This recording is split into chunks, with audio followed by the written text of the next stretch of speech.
اللہ الرحمن الرحیم نحمدہ ونصلی علی رسولہ الکریم۔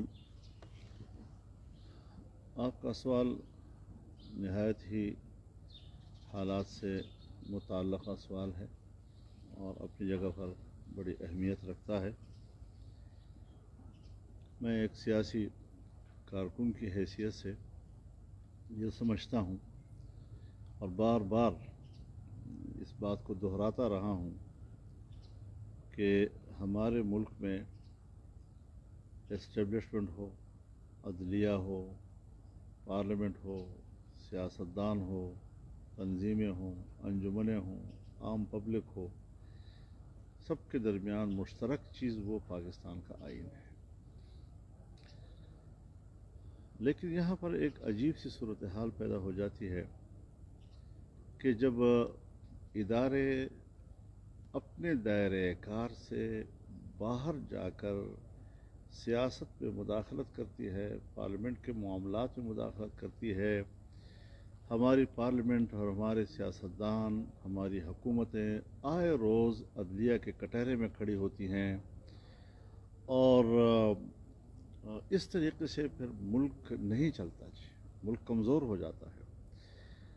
ہمارے ہاں اگر کوئی ادارہ یہ کہتا ہے کہ جی ہم تو جس وقت دیکھیں گے کہ ریاست کو نقصان پہنچتا ہے تو ہم فوری طور پر حرکت میں آئیں گے، اصولی طور پر تو شاید یہ بات صحیح ہو، لیکن ریاست کو نقصان بھی تو سیاست میں انہی کی مداخلت سے پہنچا ہے۔ سیاست میں اس حد تک دخیل ہونے کے بعد ریاست کمزور ہو گئی تو اپنے ہی ہاتھوں سے ریاست کو کمزور کرنا اور پھر اپنے ہی ہاتھوں سے اس ریاست کا علاج کرنا، یہ عجیب سی صورتحال بن جاتی ہے۔ اس روش سے مجھے ہمیشہ کم از کم ایک اختلاف رائے رہا ہے اور آج عجیب صورتحال پیدا ہوئی۔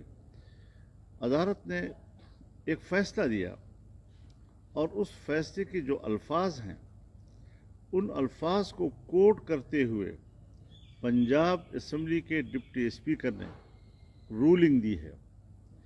اس رولنگ پر انہوں نے اپیل سماعت کے لیے قبول کر لی ہے۔ اب صورت یہ ہے کہ اگر کوئی فیصلہ عمران خان کو سوٹ کرتا ہے تو آپ اراکین اسمبلی کو ووٹ بھی گننے کے لیے آمادہ نہیں ہیں اور آپ فیصلہ دیتے ہیں کہ ان کو ڈیسیٹ کیا جائے۔ پھر یہ بھی نہیں کہ صرف یہاں تک بات ہے، پھر باقاعدہ ضمنی الیکشن ہوتے ہیں، پھر ضمنی الیکشن کو دونوں فریق یا سب فریق تسلیم بھی کرتے ہیں۔ آج وہی خط جو بحیثیت پارٹی سربراہ کے قومی اسمبلی میں عمران خان نے اپنے اراکین کے لیے لکھا، اس کو تو آئین کے مطابق قرار دیا جا رہا ہے، لیکن اگر چودھری شجاعت نے بحیثیت سربراہ اپنی پارٹی کے اراکین کو خط لکھا ہے تو اس کے ساتھ نتھی کر دیا جاتا ہے پارلیمانی پارٹی کو۔ پارلیمانی پارٹی صرف ایک فیصلہ کرنے میں یا تجویز دینے میں اپنی پارٹی سربراہ کی معاون کی حیثیت رکھتی ہے، وہ بھی تو اپنے ہی صدر کے ماتحت ہے اور اسی کے حکم کے ماتحت ہیں۔ تو یہ کیا بات ہے کہ پیمانہ عمران خان کے لیے کچھ اور چودھری شجاعت حسین کے لیے کچھ اور، پیمانہ عمران خان کے لیے کچھ اور حمزہ شہباز کے لیے کچھ اور۔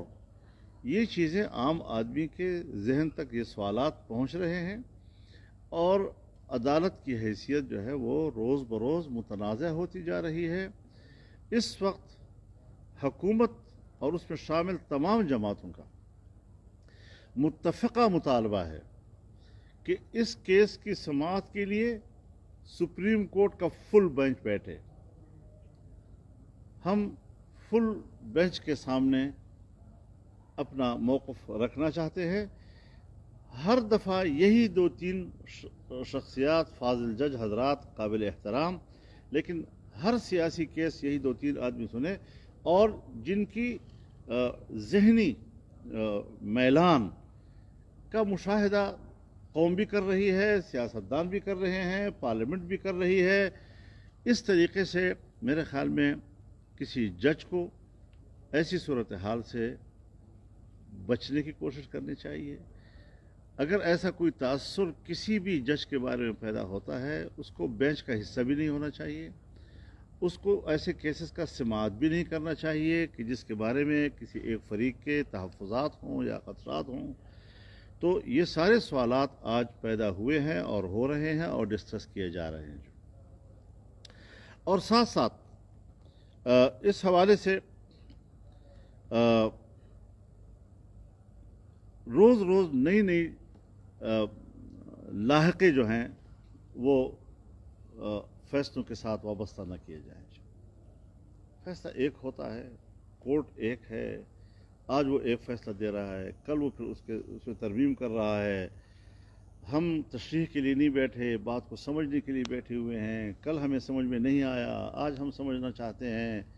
میرے خیال میں اگر وہ کل ایک غلطی کر چکے ہیں یا بذام خیش وہ سمجھتے ہیں کہ ہم نے صحیح فیصلہ نہیں دیا، تو پھر اس کیس کو کم از کم وہ نہ سنیں نا، اور پھر فل بینچ بیٹھے اس کے اوپر تمام ججز کے سامنے ہمیں اپنی بات کرنے دیجئے۔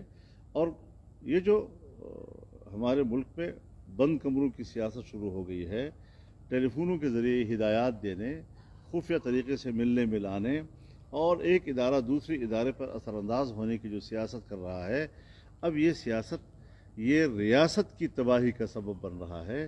لیکن ذمہ دار ہمیشہ ایک سیاستدان کو اور سیاسی حکومت کو قرار دیا جاتا ہے۔